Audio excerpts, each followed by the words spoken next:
What's up, guys? James here with Fun Fact of the Day. Hope you guys are having a great day, learning lots, and getting stuff done. Today, we are here to talk about someone that I had no idea that nobody knew anything about, and that is Jack Lalanne. He is, undisputably, the entire reason we have things like gyms and fitness. So, if you want to learn all about him, keep watching. This man is an absolute legend, and for some reason, people my age don't know anything about him. So, I've decided to bring it upon myself to bring the story to you of Jack Lalanne. The fitness journey of Jack Lalanne started when he was 21 years old and started the first ever gym in Oakland, California in 1936. This one single gym would eventually go on to become over 200 different gyms.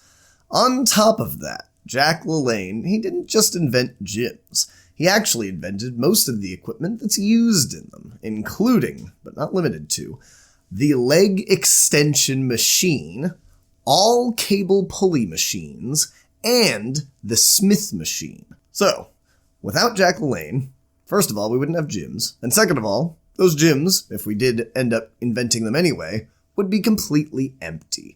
Believe it or not, however, inventing gyms and all the equipment in them is only the tip of the iceberg of all of the things that Jack Lalanne has done for the fitness industry, and on top of that, just impressive things that he's done. He has done some insane things over the years.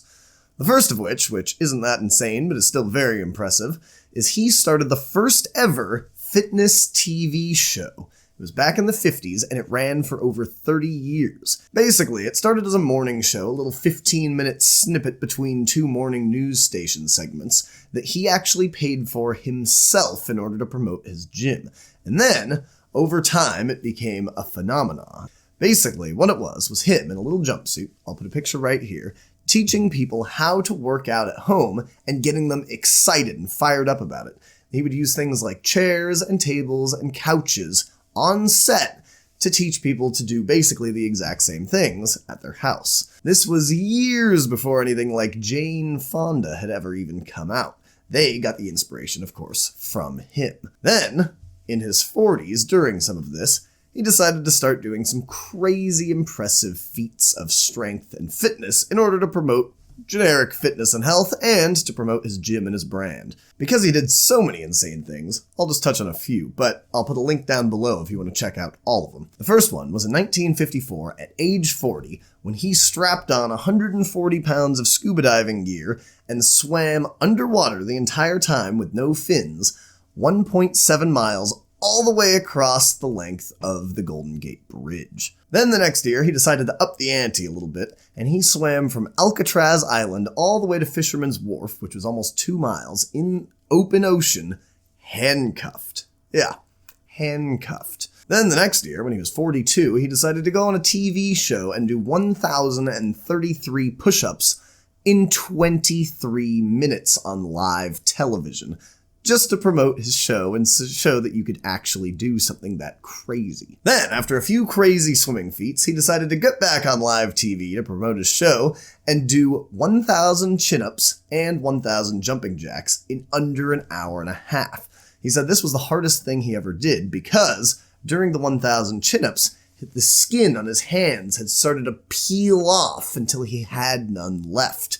It was excruciatingly painful. Then he took a break for a few years, until he was 60 and decided it was time to start doing even crazier things. The first of which was when he swam from Alcatraz to Fisherman's Wharf, just like he did a few years earlier, this time also handcuffed and shackled at the feet so that he couldn't move his feet, all while towing a 1,000-pound boat. Yeah. Imagine watching that, a 60-year-old swimming across the bay getting eaten by sharks while towing a boat and being tied up. He would have had no trouble escaping from Alcatraz. Then he continued doing all this boat towing for a few more years until he was 70 years old when he did his final crazy feat of strength, where, in Long Beach, which was kind of his hometown, he decided to tow 70 boats while swimming with handcuffs and foot shackles all at the same time. And there were people on most of these boats, just to add extra weight. And he swam with all of those boats over a mile in the bay, which is open ocean almost. On top of all of those things, have you ever heard of a juicer? Yeah, Jack Lalanne also started the juicing craze. Back in the 80s, he started the Jack Lalanne Power Juicer, as well as something else called the Tiger Juicer, which never really took off. The Jack Lalanne Power Juicer is actually still for sale today, even though Jack Lalanne unfortunately passed away back in 2009 at 95 years old. So now you know everything you ever needed to know that you didn't know you needed to know about the guy who started the gyms and the fitness industry and all of the equipment in the gyms and generic personal health for the world. If you enjoyed this video at all and you want to see more videos just like it, I'll put a link to a whole bunch of them right here just for you. Leave a like if you haven't already, and subscribe for daily videos. I put them out every single day. Plus, the subscription really helps the channel grow. Thank you very much. I will see you tomorrow.